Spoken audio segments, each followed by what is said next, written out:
धन्यवाद। आपसे पिछली बार पटना में 5 मई 2022 को मेरी मुलाकात हुई थी। तब मैंने जन सुराज अभियान की शुरुआत की घोषणा की थी। उसके 3 उद्देश्यों की चर्चा करी थी। आज उसके करीब 2.5 वर्ष हो गए और उसका एक महत्वपूर्ण पड़ाव 2 अक्टूबर 2024 को पूरा होने जा रहा है। जैसा कि आप में से कुछ साथियों को याद होगा, यात्रा के 3 उद्देश्य बताए गए थे। यात्रा में हम लोगों ने कहा था, पहला उद्देश्य ये है कि बिहार के गांव-गांव जाकर लोगों को ये बताना, समझाना कि किस तरह से वो अपने और अपने बच्चों की जिंदगी को सुधार सकते हैं। दूसरा ये उद्देश्य था कि लोगों को मजबूरी में जानते बूझते हुए भी गलत व्यक्ति को, गलत दल को वोट न करना पड़े, विकल्प के अभाव में वोट न करना पड़े। इसके लिए लोगों की मदद से एक नया दल, एक नया विकल्प बनाना। और तीसरा उद्देश्य ये था कि बिहार के विकास के लिए अगले 10 वर्ष में बिहार देश के 10 अग्रणी राज्यों में शामिल हो, इसका ब्लूप्रिंट बनाना और बिहार के 8,500 पंचायतों का, इसको ध्यान रखें, बिहार के 8,500 पंचायतों का अलग अलग योजना बनाकर जनता के सामने रखना कि हर पंचायत की क्या समस्या है और उस पंचायत को अगले 10 वर्ष में विकसित बनाने के लिए क्या कुछ प्रयास किया जा सकता है। हर पंचायत में 800 से 1200 नए रोजगार के अवसर कैसे पैदा किए जाएंगे, हर पंचायत में बच्चों के पढ़ने की व्यवस्था को कैसे सुधारा जाएगा और हर पंचायत में खेती को, जो बिहार में कमाने वाली खेती है, उसको कमाने वाला खेती कैसे बनाया जाएगा। ये 3 उद्देश्यों से हम लोगों ने ये प्रयास शुरू किया था। 2 अक्टूबर 2022 को मैंने गांधी आश्रम भितिहरवा पश्चिम चंपारण से चलना शुरू किया है और यात्रा के दौरान ये भी आपको बताया, ये ऐसी यात्रा है जिसका किलोमीटर निश्चित नहीं है, इसका दिन निश्चित नहीं है, इसका लक्ष्य निश्चित है कि पूरे बिहार में पैदल चल के जहां तक हो सके गांव-गांव जाकर इन 3 उद्देश्यों की पूर्ति के लिए एक सकारात्मक और ईमानदार प्रयास किया जाए। अभी तक मैं करीब 60% बिहार ही घूम पाया हूं। तो पहली सूचना आपको ये देनी है कि यात्रा अगले 1-1.5-2 वर्षों तक जैसे पहले चल रही थी वैसे ही आगे चलती रहेगी। जब जो बिहार की जनता को मैंने आश्वासन दिया है, दल बनने से या दूसरे उद्देश्यों के पूरा होने से यात्रा नहीं रुकने वाली है। 2 अक्टूबर जब दूसरा उद्देश्य जो इसका दल बनाने का था, उसकी परिणति 2 अक्टूबर को हो रही है। 2 अक्टूबर को दल बन रहा है, लेकिन यात्रा 2 अक्टूबर के बाद भी, अभी मैं सुपौल अररिया में हूँ, वो आगे चलता रहूंगा, चाहे उसके लिए 1 वर्ष लगे या 2 वर्ष लगे, यात्रा में कोई रुकावट नहीं आएगी। दूसरे उद्देश्य को लेकर आपको ये सूचित करना चाहते हैं कि 2 अक्टूबर को अभी तक के प्रयासों के आधार पर, उसके परिणाम स्वरूप 2 अक्टूबर को बिहार में एक नए दल, नए विकल्प के तौर पर जन सुराज, एक नया राजनीतिक दल आपको देखने को मिलेगा। 2 अक्टूबर को आपको ये भी पता चलेगा कि इस दल का नेतृत्व किन लोगों के हाथ में होगा। 2 अक्टूबर को इस दल के नाम की, इसके संविधान की और इसके नेतृत्व की घोषणा जन सुराज से जुड़े हुए हजारों कार्यकर्ताओं, साथियों, इसके बनाने वालों के सामने, मीडिया बंधुओं के सामने इसकी घोषणा की जाएगी। और जैसा कि मैंने पहले बताया था, जन सुराज दल जब बन रहा है तो ना मैं उसका नेता था, ना मुझे उसका नेता बनना है।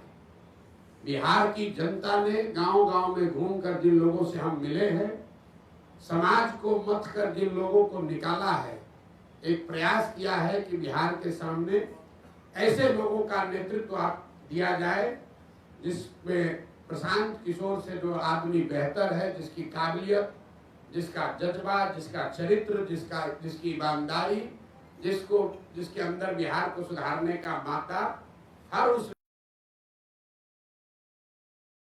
व्यक्ति में जिसमें प्रशांत किशोर से ज्यादा है, वो आपको इसके नेतृत्व में दिखेगा। तो 2 दिन और अगर आप इंतजार करेंगे तो आपको पता चलेगा कि 2 अक्टूबर को जन स्वराज की लीडरशिप काउंसिल में किन लोगों का चयन हुआ, किन लोगों को जनता ने बताया, और साथ ही पार्टी के अध्यक्ष की घोषणा भी 2 तारीख को की जाएगी। जो मैंने विकास की योजना जारी करने की बात कही है, हर पंचायत की योजना जारी करने की बात कही है, वो इसका तीसरा पड़ाव है जो फरवरी या मार्च में उस काम को फरवरी मार्च तक पूरा कर लिया जाएगा और पटना के गांधी मैदान से आपके सामने, आपके माध्यम से जनता के सामने, बिहार की जनता के सामने बिहार के अगले 10 साल के विकास का, बिहार के हर पंचायत के विकास का मॉडल और पूरा खाका यहाँ पर रखा जाएगा, जिसमें हम सिर्फ आपको ये नहीं बताएंगे कि बिहार से पलायन रुक जाएगा, आपको ये भी बताया जाएगा कि वो पलायन को कैसे रोका जा सकता है, ताकि उस योजना को आप पढ़ें, उसको देखें, उस पर चर्चा करें, उस पर सवाल उठाएं, और अगर आपको उस योजना में विश्वसनीयता दिखे तभी उसको आप अपनाएं। तो ये फरवरी के अंत या मार्च के पहले हफ्ते में पटना गांधी मैदान में जन स्वराज का, बिहार को सुधारने का जो प्रयास है, जो अभियान है, जो योजना है, जिसको बनाने में बिहार की जनता के साथ साथ गांव से जो हम लोगों ने जानकारी इकट्ठा की, उसके साथ साथ आपके जानकारी के लिए बता दूं कि देश के करीब करीब देश विदेश में 200 से ज्यादा बड़े बड़े विशेषज्ञ, जिनमें से ज्यादातर लोगों का नाता बिहार से है, वो चाहे अमेरिका में है, ऑस्ट्रेलिया में है, इंग्लैंड में है या देश के अन्य हिस्सों में है, ऐसे 200 से ज्यादा लोगों ने बिहार में होने वाले इस प्रयास में अपना योगदान देना स्वीकार किया है और इस विजन डॉक्यूमेंट को, बिहार की योजना को बनाने में उन्होंने अपना योगदान दिया है। तो आपकी उत्सुकता के लिए 3 बातें फिर से समराइज कर देता हूं। प्रशांत किशोर की 2 साल से चलने वाली पदयात्रा पहले की माफिक ही वापस वैसे ही चलती रहेगी। सुपौल और अररिया में मैं हूं और आगे वहां से किशनगंज जाऊंगा, उसके बाद कटिहार, फिर पूर्णिया, फिर भागलपुर, मुंगेर, जमुई होते हुए दक्षिण बिहार के इलाके को कवर किया जाएगा। दूसरी घोषणा ये है कि 2 अक्टूबर को जन स्वराज विधिवत तौर पर, औपचारिक तौर पर एक राजनीतिक दल के तौर पर उसकी घोषणा की जाएगी। 2 तारीख को दल के नेता, संविधान और नेतृत्व की भी घोषणा की जाएगी। उनसे आपको मुखातिब भी कराया जाएगा ताकि आप उनसे सवाल कर सके, उनकी पृष्ठभूमि की जांच कर सके, और अगर उसमें कोई गलती व्यक्ति आ जाए तो बिल्कुल उस पर टीका टिप्पणी भी करें और हमसे सवाल भी उठाएं। और तीसरा जो मैंने आपको बताया कि जब दल बन जाएगा, 6 महीने अभी हमको और लगेंगे, तो बिहार के विकास का जितने लोग सवाल उठा रहे हैं कि प्रशांत किशोर कह रहे हैं, जन स्वराज वाले कह रहे हैं कि 1 साल में पलायन रोक देंगे, तो 1 साल में पलायन के रोकने का पूरा खाका बिहार की जनता के सामने रखा जाएगा कि उस पलायन को कैसे रोका जाएगा। अगर जन स्वराज में हम लोग कह रहे हैं कि 15 साल से कम उम्र के हर बच्चे के लिए अगले 5 से 7 वर्षों में विश्व स्तरीय शिक्षा की व्यवस्था बनाई जाएगी, बिहार को फिर से ज्ञान की भूमि के तौर पर स्थापित किया जाएगा, तो उसका पूरा योजना बनाकर आपके सामने जारी करेंगे। और अभी तक मेरा जो 2 साल का पदयात्रा का अनुभव रहा है और आगे की योजना के बारे में अब आपके जो सवाल है, मैं आपके सामने बैठा हुआ हूँ। आप स्वेच्छा से अगले 1 घंटे तक जो कुछ भी सवाल चाहे वो पूछ सकते हैं। आप सबका फिर से बहुत बहुत धन्यवाद। अब आप सवाल कर सकते हैं। प्रशांत जी, आपको धन्यवाद आपकी यात्रा के लिए। आपकी यात्रा के लिए जो सफल यात्रा रही, जो हम लोग देख भी रहे, लेकिन साथ में ये जानना चाहेंगे कि आपका इंटेंशन मुस्लिम की तरफ बहुत बढ़ा हुआ महसूस हो रहा है, मुसलमानों का आपकी तरफ बढ़ा हुआ इंटेंशन लग रहा है, इसमें सच्चाई क्या है? मेरा झुकाव बिहार की जनता के प्रति है, बिहार की जनता के प्रति झुकाव है। और बिहार में 18-19% मुसलमान भी रहते हैं, तो मेरा एक पांचवा हिस्सा 20% झुकाव मुसलमानों के लिए भी है। अगर जन सुराज में 100 लोग अगर आकर इसको साथ में बना रहे हैं, तो उसमें 20% मुसलमान की भी भागीदारी, हिस्सेदारी होनी चाहिए। उसमें 35% अति पिछड़ों की भी भागीदारी होनी चाहिए। 19% उसमें दलित भी होने चाहिए। 15% 14% सवर्ण भी होने चाहिए। 15% यादव समाज के लोगों का भी भागीदारी होगी, और बाकी जो समाज है उनकी भी। हम लोगों ने ये कहा है कि जिसकी जितनी संख्या है उसको उतनी भागीदारी दी जाएगी। तो पत्रकारों ने ये समझ लिया कि ये तो पहले से जो दल कह रहे हैं वही बात प्रशांत किशोर कह रहे हैं। नहीं, आप इस बात को समझ लीजिए, जन सुराज में जगह पाने का एक और एकमात्र क्राइटेरिया है काबिलियत। बिना काबिलियत के आप जन सुराज में कोई जिम्मेवारी की जगह नहीं पा सकते हैं। लेकिन अगर जगह है 100 और 1000 आदमी काबिल हैं, तो कैसे उन 100 का बंटवारा होगा? उसके लिए मैंने कहा कि हर काबिल आदमी किसी न किसी जाति या समाज का है, और हर समाज में काबिल आदमी है। तो जन सुराज का ये प्रयास है कि हर समाज के काबिल आदमी को ढूंढ कर निकाला जाए, और उस समाज की जितनी संख्या है उस समाज के उतने काबिल लोगों को जन सुराज में शामिल किया जाए। तो जो जन सुराज की लीडरशिप काउंसिल बनी है, जिसकी घोषणा 2 तारीख को होगी, उसमें आपको दिखेगा कि 20 लोगों की अगर काउंसिल है तो 5 लोग उसमें आपको मुसलमान दिख सकते हैं। लेकिन वो इसलिए नहीं 5 होंगे कि वो 5 मुसलमान हैं, वो इसलिए होंगे कि वो 5 सबसे काबिल व्यक्ति हैं जो मुसलमान भी हैं।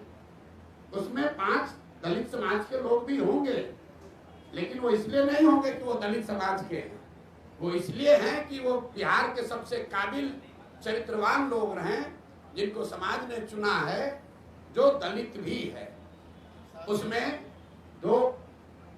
15% लोग यादव समाज के भी होंगे।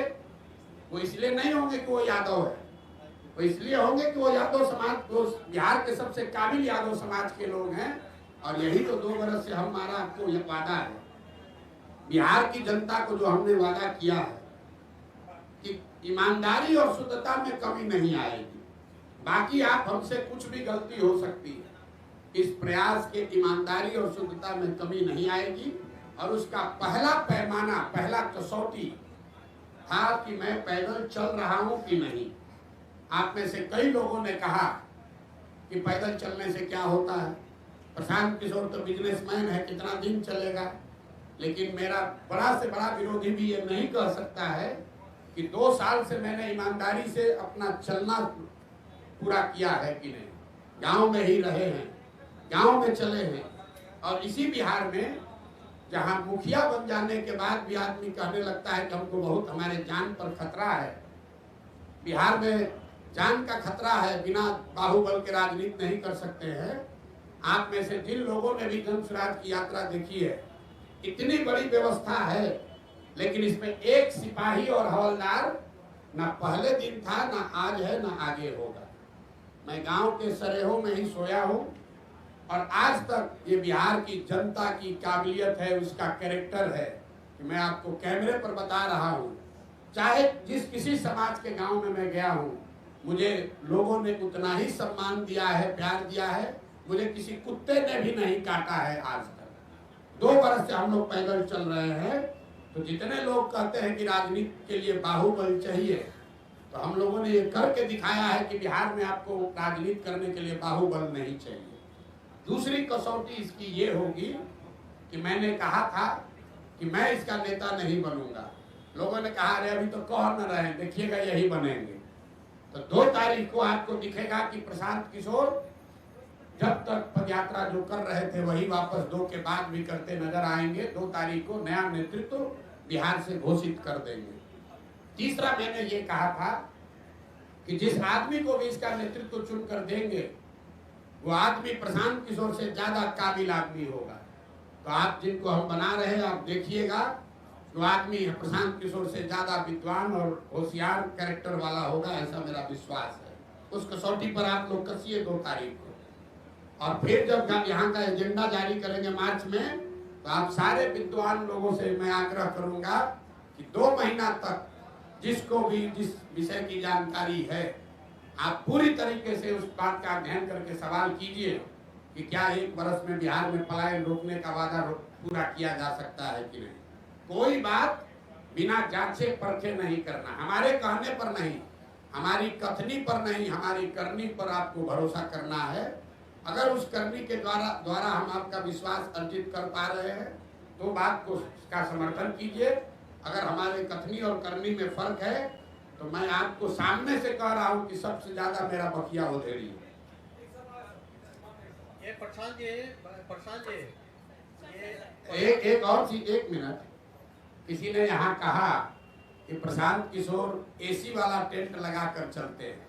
तो ये प्रेस कॉन्फ्रेंस हमने टेंट में इसलिए रखा है कि इसी टेंटों में हम लोग 2 साल से रह रहे हैं।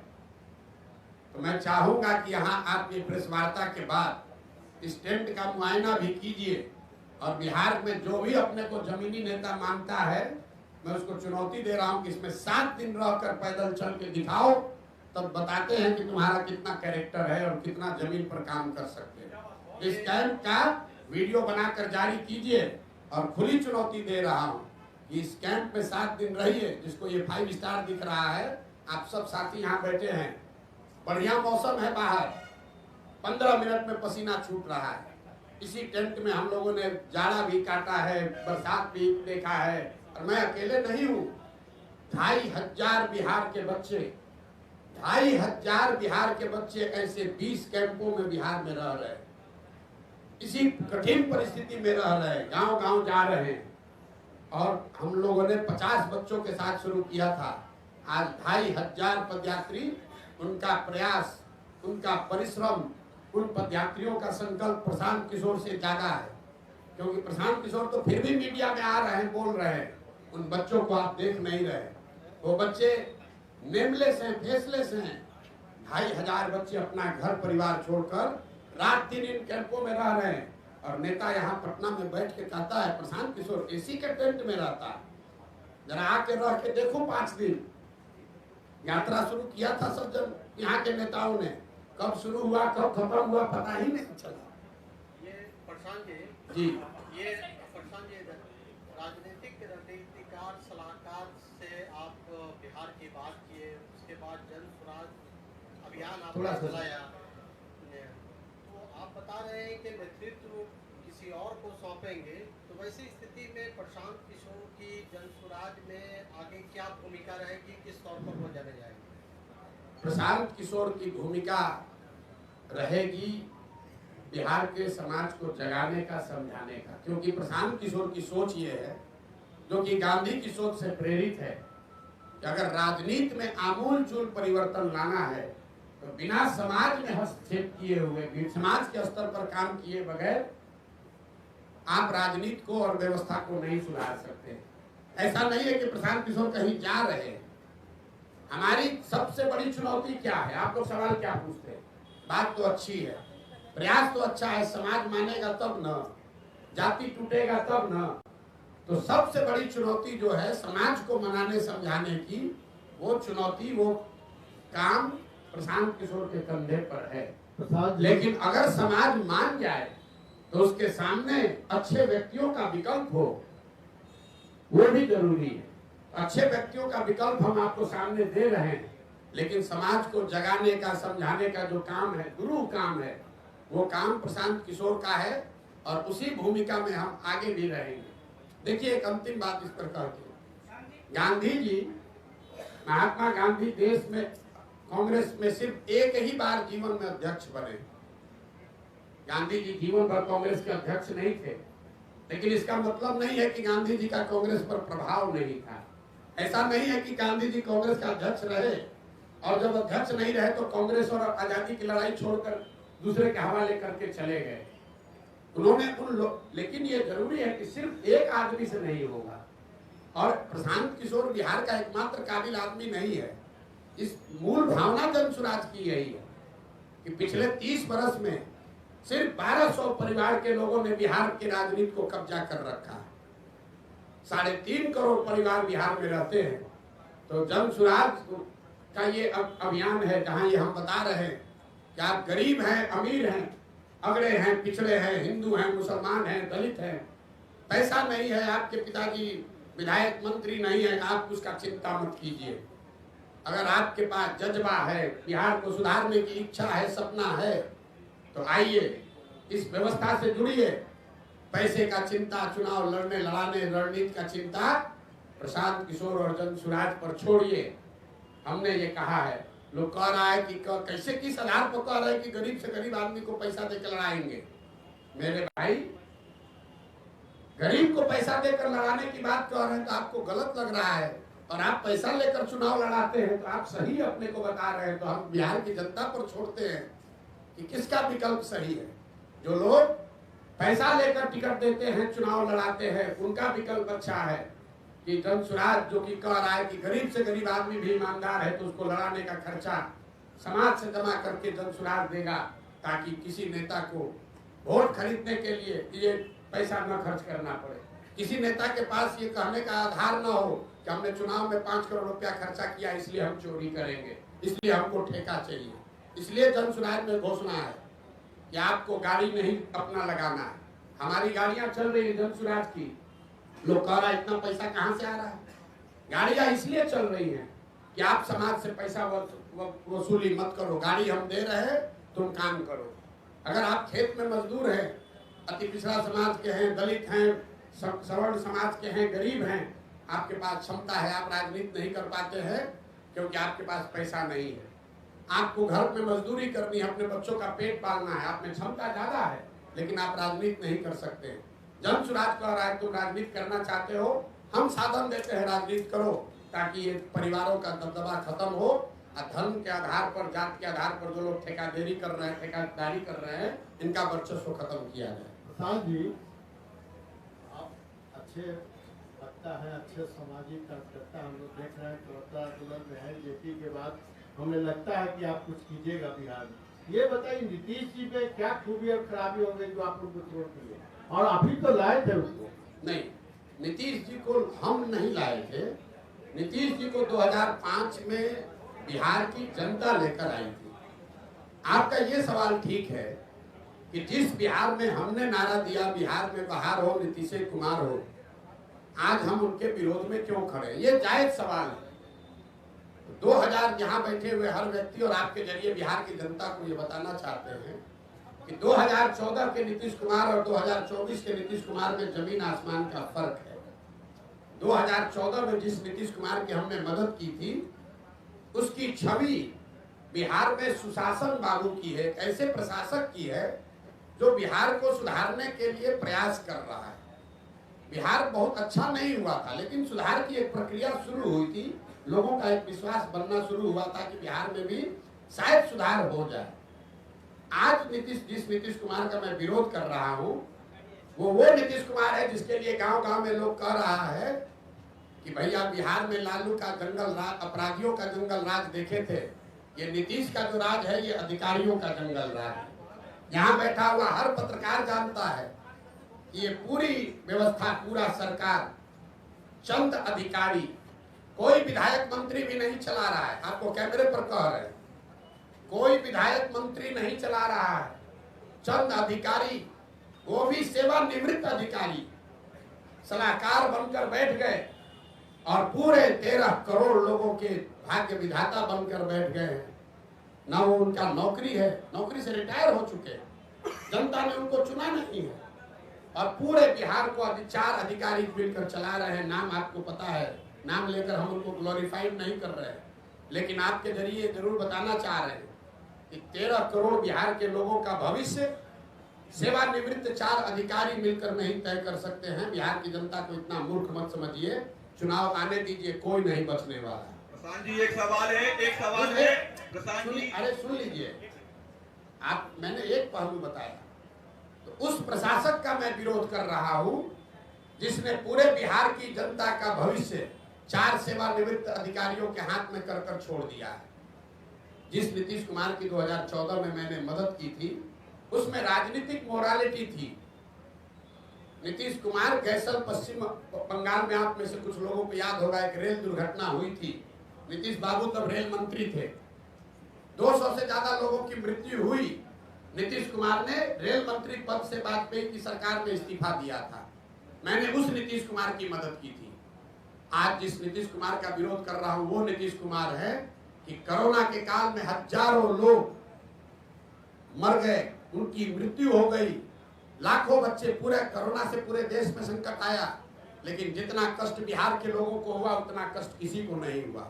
लाखों बच्चे बिहार के रोड पर मारे मारे फिर रहे थे और आपको मालूम है नीतीश कुमार बंगले से नहीं निकले, इसलिए नीतीश कुमार का विरोध कर रहे हैं। तीसरा, नीतीश कुमार का इसलिए विरोध कर रहे हैं कि 2015 में 14 में नीतीश कुमार चुनाव नहीं हारे थे।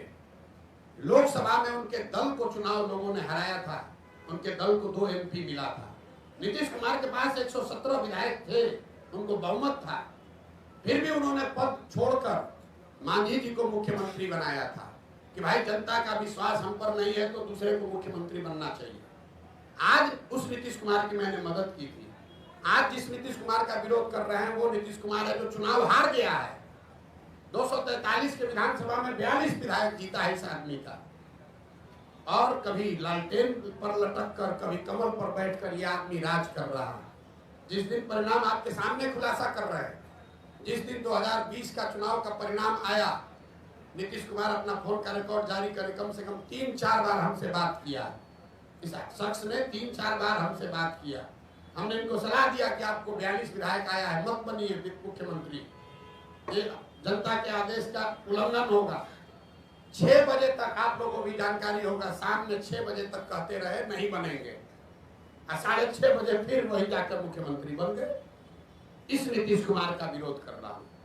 तो अच्छे प्रशासक का समर्थन किया था, नैतिकता वाले राजनेता का समर्थन किया था, बिहार को सुधारने वाले व्यक्ति का समर्थन किया था। जिसका विरोध कर रहा हूं वो उसका विरोध है जो कि जिसकी एक ही प्राथमिकता बची है, किसी भी तरीके से फेविकॉल लगाकर कुर्सी पर बैठे रहो, बिहार का जनता का जो होता है होने दो।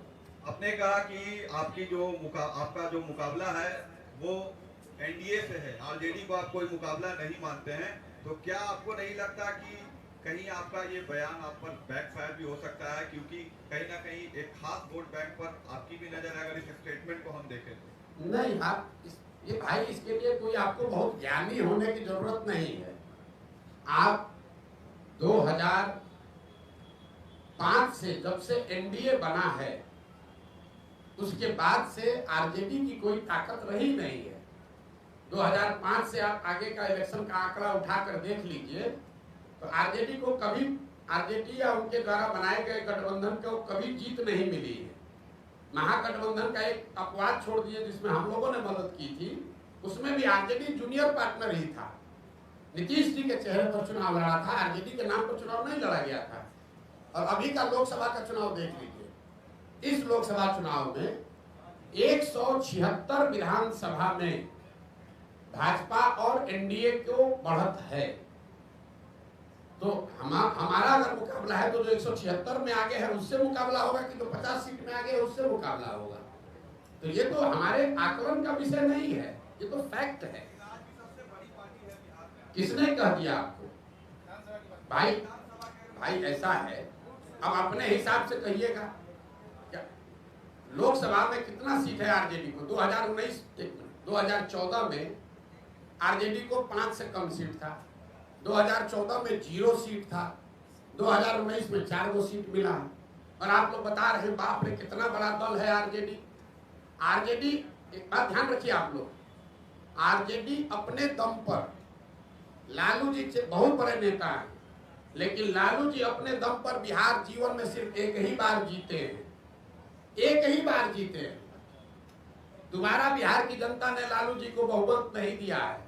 तो एक बड़ा दल का ढोंगा बिहार के दूसरे कोने में जाकर बताइएगा, हमको मत समझाइए। कितना उनको दम है वो हमको मालूम है। और वो दम का आधार क्या है? दम का आधार यह है 18% मुसलमान, जिसको आप 20 बरस से डरा रहे हैं कि अगर हमको वोट नहीं दोगे तो भाजपा आ जाएगी। आपने मुसलमानों के लिए किया कुछ नहीं, उसको भागीदारी नहीं दी, उसको हिस्सेदारी नहीं दी, उनके बच्चों के पढ़ाई की चिंता नहीं की, उनको लालटेन में किरासन तेल बनाकर जला रहे हो, रोशनी अपने घर में कर रहे हो, उसको अगर हटा दीजिएगा तो कितने लोग बिहार के हैं जो आरजेडी के समर्थन में, आप बता दीजिए, आपको ज्यादा जानकारी है।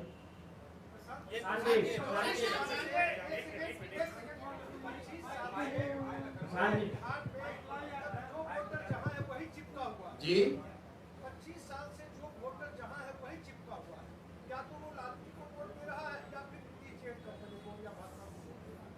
कि जातीय कीचड़ में फंसा हुआ इस बिहार को आपको लगता है कि जाति के, अब देखिए आप ही के बयान को दोहरा देते हैं।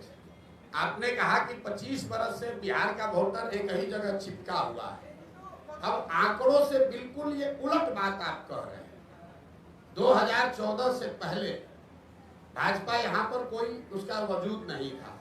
14 में भाजपा नीतीश कुमार से अलग हटकर अपना गठबंधन बनाकर 30 से ज्यादा एमपी जीत गया, तो कैसे वोटर चिपका हुआ है।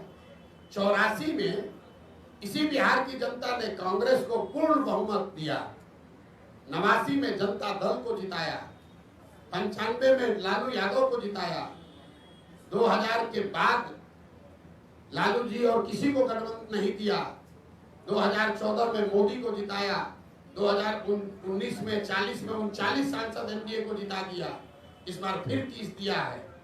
और आप कह रहे हैं कि भाजपा वोटर कीचड़ में फंसा हुआ है। अगर कीचड़ में फंसा होता तो लालू जी कांग्रेस 84 के बाद से यहाँ 0 पर कैसे आ जाती। लालू जी 54 में 53 एमपी जीतने वाले 0 पर कैसे आ गए। नीतीश कुमार 25 एमपी के को 2 एमपी पर कैसे जनता ने उतार दिया। आप एक मिनट अरे आइए, आपकी बात पर आ रहे हैं। पहले तो ये अपना जानकारी ठीक कर लीजिए कि बिहार में स्टैटिक है, ये ऊपर से चीजें स्थिर दिखती हैं।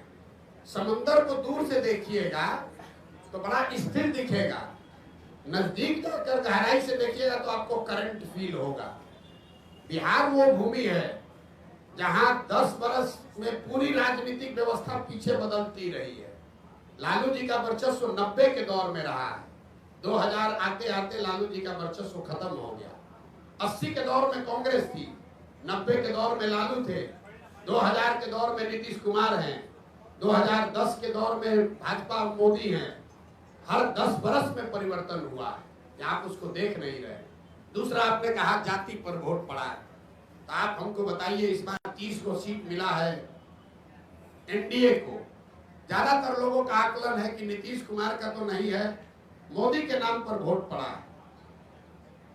आप में से जो जो समझते हैं कि बिहार का हर आदमी जाति पर ही वोट देता है, तो जरा गिन कर बताइए कि मोदी जी के जाति का कितना आदमी बिहार में रहता है। मोदी के जाति के कितने लोग बिहार में रहते हैं।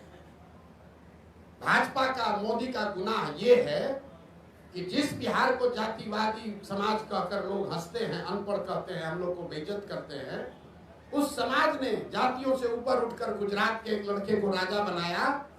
लेकिन मोदी जी ने पिछले 12-15 साल में बिहार के विकास के लिए हमने खुली चुनौती दे रखी है 2 साल से। एक दिन अगर मोदी जी ने बिहार के विकास के लिए एक बैठक किया हो, काम का छोड़िए, अगर आप लोग सब पत्रकार हैं, आपको भी बता रहे हैं, अगर 12-15 साल में मोदी जी ने, अगर आपने कोई खबर छापी हो कि मोदी जी ने बिहार के विकास के लिए, बिहार में शुगर मिल चालू करने के लिए, या बिहार में इंडस्ट्रियलाइजेशन के लिए, या बिहार में पलायन रोकने के लिए मोदी जी ने आज बैठक बुलाई है दिल्ली में, आप हमको खबर दिखा दीजिए। और ये सारे प्रयास के बाद हम जन स्वराज का अभियान वापस लेकर एनडीए का समर्थन कर देंगे, आप दिखाइए। लेकिन जिस समाज ने जाति धर्म सब भूलकर मोदी को जिताया, उस मोदी ने बिहार की चिंता नहीं की। जैसे, एक मिनट पूरा समझ लीजिए, बिहार के बर्बादी के जो दोषी हैं वो लालू और नीतीश हैं, लेकिन इसके असली गुनाहगार कांग्रेस और भाजपा ही है। ये क्यों कह रहा हूं मैं? लालू और नीतीश ने बिहार में सत्ता चलाया है, बिहार की जनता ने उनको एक एक बार जीवन में, लालू जी को 1995 में और नीतीश जी को 2005 में एक एक ही बार मत दिया, लेकिन लालू जी जंगल राज 15 साल इसलिए चला पाए कि चंद सांसदों के लालच में कांग्रेस के लोगों ने बिहार और बिहार के बच्चों का भविष्य लालू के हाथ में गिरवी रख दिया। और जो गलती कांग्रेस ने की वही गलती आज भाजपा कर रही है। ये भाजपा वो दल है जो पूरे देश में, इसके लिए हम लोग कहते हैं कि दूसरे का दल को तोड़कर सांसद विधायक खरीद के सरकार बनाता है। बिहार में उसका 80-75 विधायक है, नीतीश का 43 है, लेकिन यहाँ सरकार नहीं बनाया। यहाँ नीतीश को बैठा दिया है ताकि हमको 12-15 MP मिलता रहे। तो भाजपा ने भी वही गलती की है जो कांग्रेस ने किया। कांग्रेस ने हम लोग के बच्चों का भविष्य लालू के हाथ में बेचा, भाजपा वाले हम लोग का भविष्य नीतीश के हाथ में बेचे हैं, और परिणाम भी वही होगा। जैसे कांग्रेस सिरे से बिहार में खत्म हो गई, लालू और नीतीश का कुछ भी हो, भाजपा यहाँ सिरे से खत्म हो जाएगी। नेतृत्व ऑलरेडी आप देख रहे हैं, भाजपा बिहार में नेतृत्व विहीन पहले से हो गई है, कुछ नहीं बचा। देखिए किसको बनाए। ये बताइए प्रसाद जी, रुकिए भाजपा के जो यहाँ अध्यक्ष बने हैं, हम आपको आपके मन से बता रहे हैं, सुन लीजिए, उसके बाद में 1 घंटा बैठे हुए। भाजपा के जो अध्यक्ष बने हैं, बिहार के किसी गांव में चल के खड़ा हो जाए, उसमें से 10% आदमी भी नहीं कह सकता है ये आदमी कौन है। ये भाजपा के नेतृत्व का देखिए स्थिति। जो भाजपा के अभी अध्यक्ष है उसको बिहार में 10% आदमी पहचानता नहीं है कि आदमी है कौन। अब भाजपा उनके जरिए बिहार सुधारना चाहती है, ये दिखाता है। यही काम कांग्रेस ने किया था, उन्होंने अपने नेतृत्व को खत्म करके लालू के हवाले कर दिया। तो भाजपा ने अपने नेतृत्व को, उसमें भाजपा में भी जो काबिल आदमी है उसको सबको हटा के और ऐसे लोगों को दिया है जो नीतीश का झोला ढोते रहे, उसके पीछे चलते रहे। ये आपकी काबिलियत के पैमाने पर दूसरे नाकाबिल कैसे हो जाते हैं? जी, आपकी काबिलियत के पैमाने पर दूसरे नाकाबिल कैसे हो जाते हैं? हमने तो किसी को नाकाबिल कहा ही नहीं। और नहीं, एक तो निरपेक्ष भाव से तो यही बात जा रही है ना कि आप काबिल लोगों को लाएंगे, जी। यानी अभी तक सत्ता में जो लोग हैं या आते रहे वो नाकाबिल है। नहीं। मेरी पूरी बात सुन लीजिए। और अगर आपके काबिलियत का पैमाना क्या है, निर्धारण आपने किस ठीक हिसाब से बात, किया ये है? अच्छा सवाल है। और उसके साथ दूसरी बात ये कि अगर सत्ता में आने के बाद काबिल लोग नाकाबिल हो जाते हैं तो आपके जनसुराज की क्या गारंटी है? और अगर गारंटी नहीं है तो बिहार की जनता एक छल के लिए और क्यों ठीक मजबूर है? 3 सवाल आपके जवाब दे रहा हूँ। पहला, इन्होंने कहा कि आप कह रहे हैं कि काबिल आदमी को लाएंगे मतलब दूसरा नाकाबिल है। ये बात नहीं है। लकीर बड़ी करने के लिए उस दूसरे को काटना जरूरी नहीं है, उससे लंबी लकीर खींची जा सकती है। तो जिसको जन स्वराज का नेतृत्व दे रहे हैं, इसका पहला पैमाना ये है कि उस आदमी को आप जो जन स्वराज का अध्यक्ष बनेगा, यहाँ पर 3 बड़े पार्टियों के 4 बड़े पार्टियों के अध्यक्ष पहले से हैं। भाजपा के अध्यक्ष दिलीप जायसवाल जी हैं, जदयू के अध्यक्ष उमेश कुशवाहा जी हैं, आरजेडी के अध्यक्ष जगदानंद जी हैं और कांग्रेस के अध्यक्ष अखिलेश जी हैं। जन स्वराज का जो अध्यक्ष बनेगा उसको खड़ा कर दीजिए और 5 के सामने उसकी काबिलियत, उसका डिग्री, समाज में नजरिया और किसी भी विषय पर आप उससे बहस करा लीजिए, खुद तय कर लीजिए कि उसमें काबिल कौन है। काबिलियत का पैमाना समाज है। दूसरी बात आपने कही कि ये इसकी क्या गारंटी है कि जन स्वराज का आदमी, अगर काबिल आदमी भी गलत बन जाए। इसीलिए देश में पहली बार, ये घोषणा हमको 2 को करनी है लेकिन आपने सवाल उठाया है, देश में पहली बार किसी राजनीतिक दल ने अपने संविधान में ये लिखा है, राइट टू रिकॉल, कि अगर जो व्यक्ति जन स्वराज के टिकट पर चुनाव लड़ेगा उसको ये एफिडेविट साइन करके देना पड़ेगा लीगली कि जन स्वराज के संस्थापक सदस्य उस विधानसभा क्षेत्र के 1 तिहाई जन स्वराज के संस्थापक सदस्यों ने अगर आपके खिलाफ अविश्वास प्रस्ताव ला दिया और फिर वहां वोटिंग हुई और जन स्वराज के संस्थापक सदस्यों में आपने अगर अपना विश्वास खो दिया तो आपको रिजाइन करना पड़ेगा। ये एफिडेविट देने के बाद ही आप जन स्वराज से लड़ पाएंगे। इस बात को हम लोग जन स्वराज अपने संविधान में लिख रहा है। तीसरा और अंतिम सवाल, कि जन स्वराज पर भरोसा क्यों करें। ठीक बात है, ये अच्छा सवाल है। जन स्वराज पर भरोसा इसलिए करें कि पहले से लोग यहाँ पर हैं, वो एक्सपायर मेडिसिन है। आपने उसको जांच लिया, परख लिया, जानते हैं कि ये दवा काम नहीं करती। मान लीजिए कि आपके घर में कोई बीमार पड़ गया, भगवान न करे, और उसको कोई ऐसी बीमारी हो गई कि सुधर ही नहीं रही है। डॉक्टर ने दवा दिया, हर तरह का दवा दे दिया, तो सुधर नहीं रहा है। आपने कहा डॉक्टर साहब इससे क्या होगा, अब तो नहीं सुधर रहा है। डॉक्टर ने कहा भाई एक नई दवा आई है, उसका पूरा प्रमाण तो नहीं है, लेकिन 20% 40% संभावना है ठीक हो सकती है, लेकिन कुछ खतरा भी हो सकता है। आपका अगर आदेश हो, अगर आप सहमत हो तो हम एक बार ट्राई करके देखते हैं। आप क्या कहिएगा?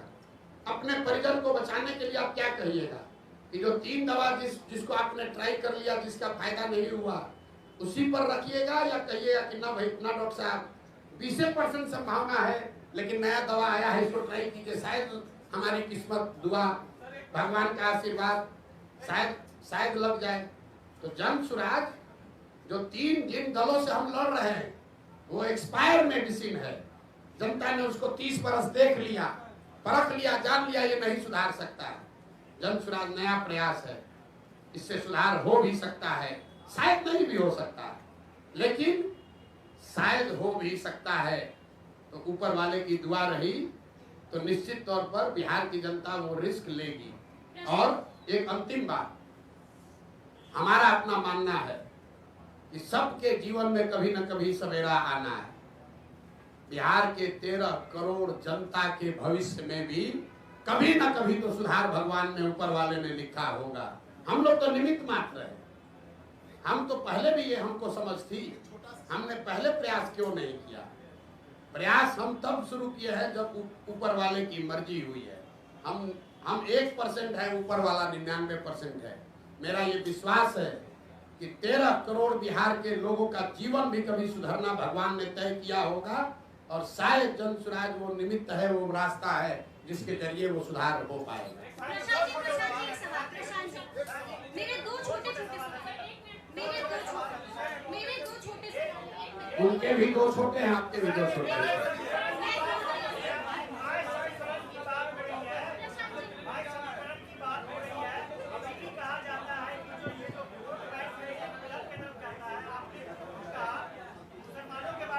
भाई देखिए, ये सुनिए ना, इतना काहे घबरा रहे हैं? बिहार के लिए चिंता करने वाले लोग इतना घबराए हैं। आपने कहा माई समीकरण, रुकिए, अभी हमारी बात पर मत जाइए। पूर्णिया रुपौली में चुनाव हुआ है, सबसे ताजा प्रमाण, जनता का प्रमाण ही सबसे बड़ा प्रमाण है। रुपौली में चुनाव हुआ, माई समीकरण की बात करने वाले आरजेडी वालों ने बीमा भारती जी को वहां उम्मीदवार बनाया।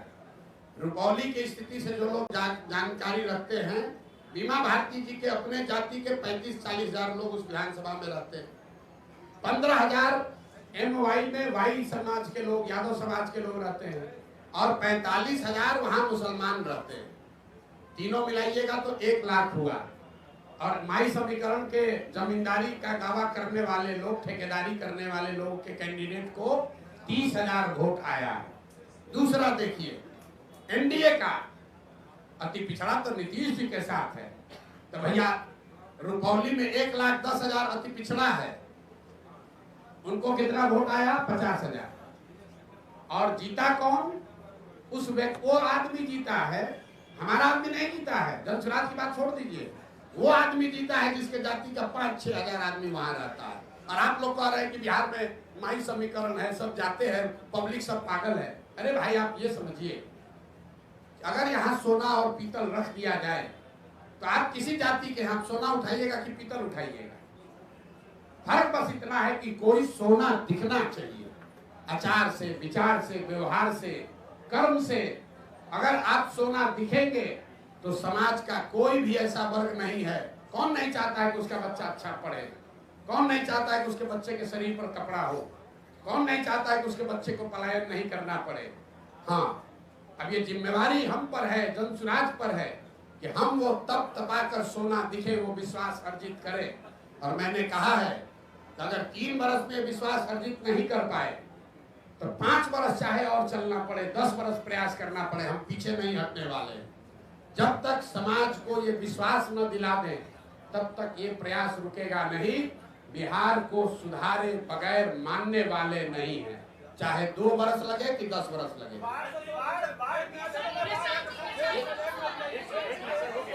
बोलिए बोलिए बोलिए बोलिए। क्या पीके जियो टीओ क्या होता है? मेरे भाई, बिहार कहाँ से कहाँ सवाल आप करते हैं। हमने दल नहीं बनाया है, हम पूरी बात अपनी बिहार के लिए। अगर हम अपने जीवन में, मेरे जीवन का भी हम 10 साल में अपना जीवन जीते। 10 साल हम संयुक्त राष्ट्र संघ में थे, 10 साल जो हमने काम, और जब संयुक्त राष्ट्र संघ में बुलंदी पर थे, जब वहां बुलंदी पर थे, 35 वर्ष के उम्र में संयुक्त राष्ट्र संघ में मुकाम हासिल कर लिए, तब हमने उसको छोड़ा और छोड़कर 10 वर्ष जो काम किया, जिसको आप चुनावी रणनीतिकार प्रबंधन कहते हैं, 2011 से 2021। और जब हम उस काम में चुनावी प्रबंधन रणनीतिकार जिसको आप कहते हैं, उसमें बुलंदी पर थे, तो 2021 में उस काम को छोड़ दिए। अब मेरा अगले 10 साल का जीवन का एक ही लक्ष्य है, बिहार को देश के 10 अग्रणी राज्यों में शामिल कराना है। चाहे उसके लिए जो कुछ भी करना पड़े। हम देश, दुनिया, विश्व नहीं देख रहे हैं, एक ही चीज देख रहे हैं, बिहार की समस्या, बिहार के बच्चे, बिहार की पलायन, बिहार की अशिक्षा। और जैसा मैंने आपको कहा, आप चुनाव देख रहे हैं, मैं देख रहा हूं कि जब तक ये नहीं सुधरेगा तब तक बिहार में ही प्रशांत किशोर को इसी तरह से प्रयास करते रहना। विपक्ष आप पर कई तरह के आरोप लगाता है, जिसमें से एक आरोप ये है कि जनसुराज कुछ और नहीं बल्कि वन मैन शो है। इस आरोप पर प्रशांत किशोर क्या ठीक, देखिए, कम से कम विपक्ष वाले या पक्ष वाले आरोप लगाना शुरू तो कर रहे हैं। जब हमने अभियान शुरू किया था तो कहता था ये है कौन, प्रशांत किशोर कौन है। किसी ने हमको व्यापारी कहा, तो हमने मंच पर कहा, कैमरे के सामने कहा, हाँ व्यापारी हैं, सामान बेचने आए हैं, अपना विचार बेचने आए हैं, लोगों को माथा पर टोकरी लेकर घर घर घूम रहे हैं, ये विचार बेच रहे हैं कि जाति धर्म नाली गली का छोड़ो, अपने बच्चों की चिंता करो, ये विचार बेचने आए हैं। तो ये तो मान रहा है ना विपक्ष वाला कि प्रशांत किशोर को बेचने आता है। तो हम ये विचार घर घर बेच कर आए हैं कि एक बार जीवन में नेताओं की बच्चों की चिंता छोड़ दो, अपने बच्चों की चिंता कर लो, ये विचार बेचने आए। तो आज अभी पहली बार, आप लोग ध्यान नहीं दे रहे, पहली बार देश में ऐसा हो रहा है कि जो सत्ता में है और जो विपक्ष में है, दोनों के राजनीतिक कार्यकर्ता छोड़कर वहां जा रहे हैं जो अभी दल ही नहीं है। आप इसको जरा आकलन करके देख लीजिए। राजनीतिक कार्यकर्ता तो वहां जाता है जहां सत्ता है या सत्ता आने की संभावना है। जनसुराज अभी दल नहीं है और आरजेडी वाले चिट्ठी निकाल रहे हैं कि भैया लालू जी के समाजवाद का हवाला है, जो दल मत छोड़ो रे भाई, अरे यहीं पर बने रहो। भाजपा वाला, कल हमको एक भाजपा का नेता आया, कहा भैया भाजपा का कार्यालय है, बैठे हम लोग हैं, लेकिन चर्चा खाली जनसुराजे का हो रहा है। ये हमारी ताकत नहीं है, ये बिहार के लोगों की 30 वर्ष की छटपटाहट है। 30 वर्ष से भाजपा का डर दिखाकर लालू और लालू का डर दिखाकर भाजपा ने जो वोट लिया है, ये उनकी छटपटाहट है। जब बिहार के लोगों को कोई रास्ता मिल जाएगा तो ये मुफ्तखोरी जो है वो छूट जाएगी, राजनीतिक बंधुआ मजदूर कोई नहीं बचेगा। यही अभियान है और इसीलिए छटपटाहट और घबराहट है। प्रशांत जी, एक बड़ा खतरा बनकर उभरे, एक छोटा सवाल प्रशांत जी, आप एक बड़ा खतरा बनकर उभरे हैं, तो कईयों ने आपको भी संपर्क करने की कोशिश की होगी, तो प्रशांत किशोर के रोज भाई देखिए, ऐसा है, प्रशांत किशोर को बिहार में प्रयास करने की जरूरत नहीं है, हमको लोगों को संपर्क करने के लिए। देश में कौन ऐसा नेता दल है, आप लोग सब पत्रकार हैं, कौन ऐसा दल और नेता है जो सोचेगा कि नहीं सोचेगा कि प्रशांत किशोर को अपने साथ रख ले। भाई भूमिका हमको चाहे कुछ भी दे, इतना तो जरूर चाहेगा प्रशांत किशोर हमारे साथ रहे। तो यहाँ जब टुटपुंजिया नेता को जिसको 5000 वोट आ जाता है वो सौदा कर सकता है, तो आपको कैसे लग रहा है कि हमारे पास ऑफर नहीं आ रहा? हमको लोग प्रलोभन नहीं दे रहे, डर नहीं दिखा रहे, लेकिन हमने जो वादा किया है कि 243 मतलब 243, 242 नहीं होगा। और चुनाव के बाद अगर 130 पर की सीट भी आ जाए, ये भी कैमरे पर कहा है, तो प्रशांत किशोर उसको अपनी व्यक्तिगत हार मानेंगे कि मेरे प्रयास में कमी रह गई, हम बिहार को लोगों को नहीं समझा पाए। हमारे लिए आंकड़ा 122 नहीं है, मुकम्मल जीत होनी चाहिए, तभी मानेंगे कि हमारा ये प्रयास सफल हुआ। 130, 135 सीट अगर जन स्वराज को आया तो प्रशांत किशोर की, जन स्वराज की इस प्रयास की हार होगी। प्रशांत जी, इसी से जुड़ा हुआ सवाल है कि आपका आकलन बहुत सटीक रहा है, पिछले कई चुनावों में देखा गया है, और आप कहते रहे कि इस चुनाव में बिहार में या तो अर्थ पे या तो फर्श पे जी। तो अभी आपका आकलन क्या है, कितने सीट जन स्वराज लेकर आएगी? और इसी से जुड़ा हुआ सवाल है, अगर 10, 15, 20 सीट बच जाते हैं बहुमत से, उस स्थिति में जन स्वराज क्या करेगा? फिर से चुनाव में जाने के लिए बिहार की जनता को धकेल देगा? 130 आएगा ना, आप कहे 10-15 कम रह जाएगा। हमने 15 बढ़ा दिया, और पहले इंटरव्यू में बहुमत से 15 ज्यादा, बहुमत से 15 ज्यादा आएगा तो भी उसको हम अपनी हार मान लेंगे और आपको मौका दे देंगे कि बना लीजिए। ये कह रहे हैं, आपको स्पष्टता से कह रहे हैं, अर्श पर या फर्श पर अगर हमारे प्रयास की ईमानदारी में, शुद्धता में ताकत है, तो या तो बिहार की जनता अपने और अपने बच्चों का मुस्तकबिल बदलने के लिए हमको अर्श पर जन स्वराज को बैठाएगी, और अगर उसको समझ में नहीं आया तो कोई बात नहीं है, 5 वर्ष की और तपस्या जारी रहेगी। प्रशांत जी एक सवाल आपके जवाब से एक सवाल निकल के आ रहा है।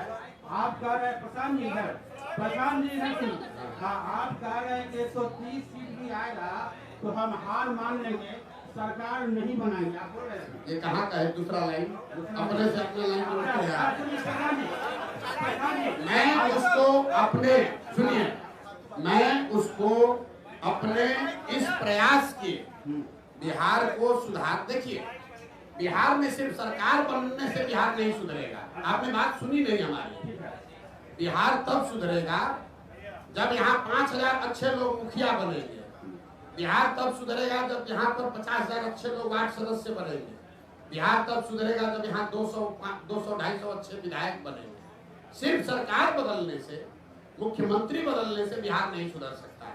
इस नजरिए से मैं कह रहा हूँ कि अगर 130 सीट आया, इसका मतलब है कि आधी बिहार की जनता भी हमसे इस विचार से, इस प्रयास से कन्विंस नहीं हुई। उस नजरिए से ये हार हुई। तो हमको और प्रयास, कम से कम 2/3 बिहार की जनता को इस प्रयास की शुद्धता और ईमानदारी पर भरोसा जब तक न हो, तब तक प्रशांत किशोर का ये प्रयास जारी रहेगा, तभी सुधार होगा। सिर्फ सरकार बनाने से सुधार नहीं होगा।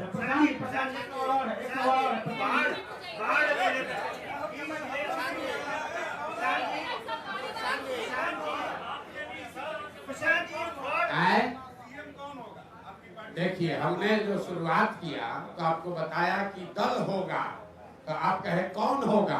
हम बोले जन स्वराज होगा।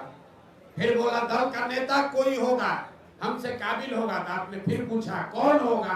तो हमने कहा हमसे काबिल होगा, 2 तारीख को उसका नाम चेहरा देख लीजिएगा। फिर आपने कहा कि आपका एजेंडा क्या होगा? तो हमने आपको कहा गांधी मैदान से जारी करेंगे, उसको पढ़ के संतोष कर लीजिएगा। उसके बाद जारी ये भी करेंगे कि सीएम कौन होगा। एवरेस्ट पर चढ़ना है तो एक एक कदम भी चढ़ना पड़ेगा। एक ही बार रस्सी बांध कर एवरेस्ट पर नहीं पहुंच सकते हैं। पहुंचने की कोशिश कीजिएगा, गिर जाइएगा, रास्ते में खराब होगा।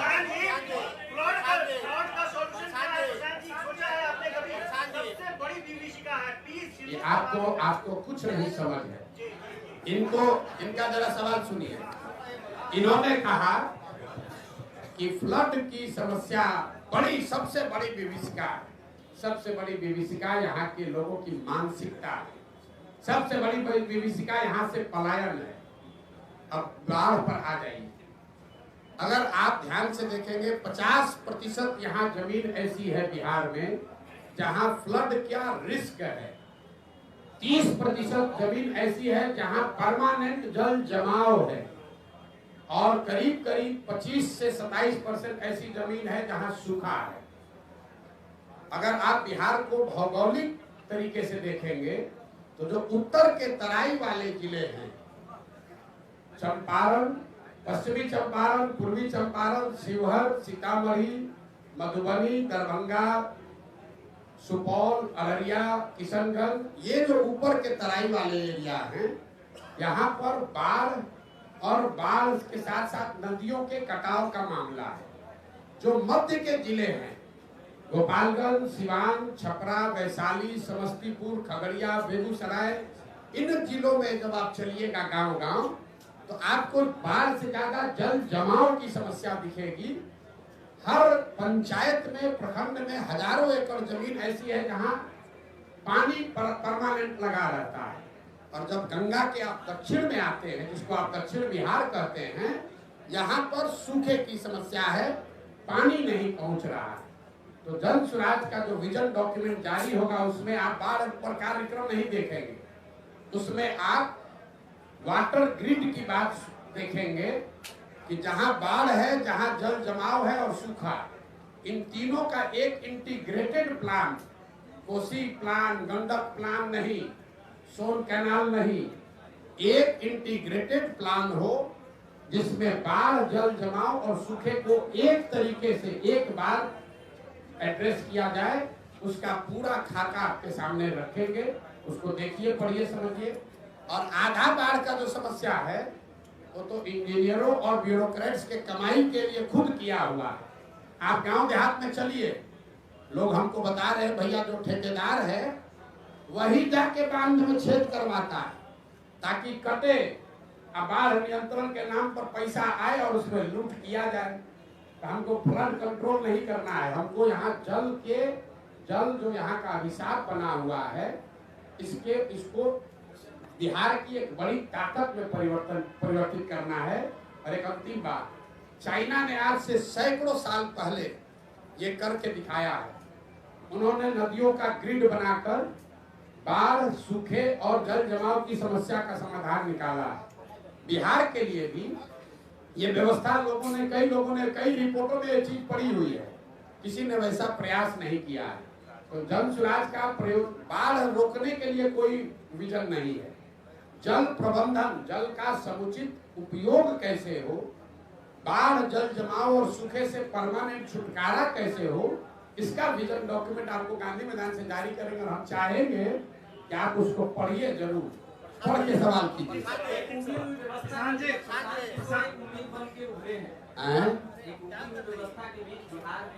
चलिए, आप लोग पत्रकार हैं, सुनिए, सवाल आ रहे हैं। आप लोग पत्रकार हैं, लेकिन हमको मालूम है कि आप पत्रकार से ज्यादा एक बिहारी भी हैं। और आप सवाल कुछ भी कीजिए, सुनिए, सवाल कुछ भी कीजिए, यहाँ बैठा हुआ कोई ऐसा बिहार का बंदा नहीं है जिसके दिल में ये आस नहीं है कि शायद अगर हो जाए तो बहुत अच्छा है। आप सवाल कर रहे हैं लेकिन दिल में हमारे लिए प्रार्थना कर रहे हैं जन स्वराज के लिए कि भैया अगर ये हो जाए। क्योंकि एक अंतिम बात सुन लीजिए, बिहार की जनता तो परेशान है, ये है पत्रकारों की जो दुर्दशा है। आपकी हालत तो वो है कि आप अपना दर्द लिख भी नहीं पा रहे हैं। कम से कम बिहार की जनता का दर्द तो कोई लिख रहा है, आप बता रहे हैं, लेकिन आपका दर्द तो आप बता नहीं पा रहे हैं कि आपके बच्चों की क्या दशा है, आपकी सुरक्षा को लेकर क्या हालत है।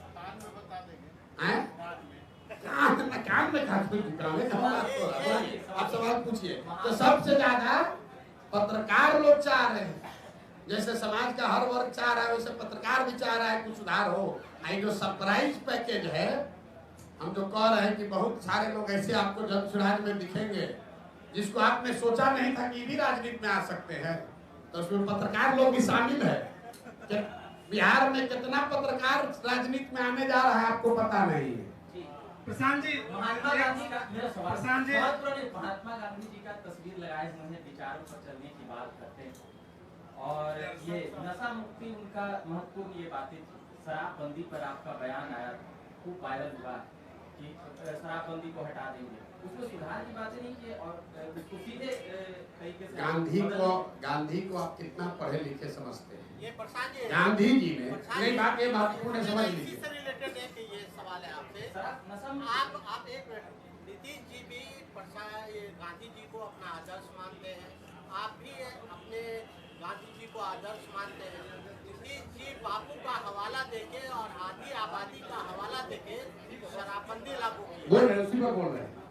पहली बात कि जितने लोग भी यहाँ गांधी के नाम पर शराबबंदी की पर सवाल कर रहे हैं, गांधी जी ने शराबबंदी को, नशा मुक्ति को सामाजिक प्रयास के तौर पर बताया है। गांधी जी ने ये नहीं कहा कि कानून बनाकर शराबबंदी लागू किया जाए। और हम 2-3 बरस से कह रहे हैं ये बात। जिसको जिसको भी अपने गांधी के जानने पर दम्भ हो, वो आकर हमको बताए, समझाए कि गांधी जी ने ये कहाँ कहा है कि कानून बनाकर शराबबंदी लागू किया जाए। दूसरी बात, शराबबंदी का अगर मान लो कुछ फायदे हैं भी, मान लो एक बार को, तो शराबबंदी लागू होगा तब ना फायदा होगा। बिहार में शराबबंदी कहाँ है? बिहार में शराबबंदी के नाम पर शराब का दुकान बंद है, होम डिलीवरी चालू है। पटना में तो कुछ ऐसा लोग सर्विस दे रहा है कि शराब का जो ब्रांड आप पीते हैं, आप बुलाइए, आपको पिलाएगा, आप बोतल वापस लेके जा रहा है, कह रहा है कल फिर लेकर आए। पूरा बोतल तो एक दिन में पी नहीं सकते हैं।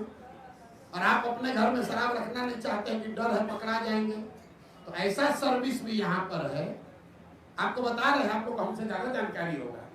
शराब का बोतल लेकर आता है, जितना पैक पीना है पीजिए, बोतल ले जाएगा और अगले दिन फिर आपके सामने लाके बोतल खोलकर फिर देखेगा कि अभी आप ही वाला बोतल है, पूरा पेमेंट किए हुए। नीतीश सुनिए, नीतीश कुमार के इर्द गिर्द बैठे हुए सारे लोग खुद ही शराब पीने वाले लोग, तो क्या बताएंगे? शराबबंदी की बात कर रहे हैं।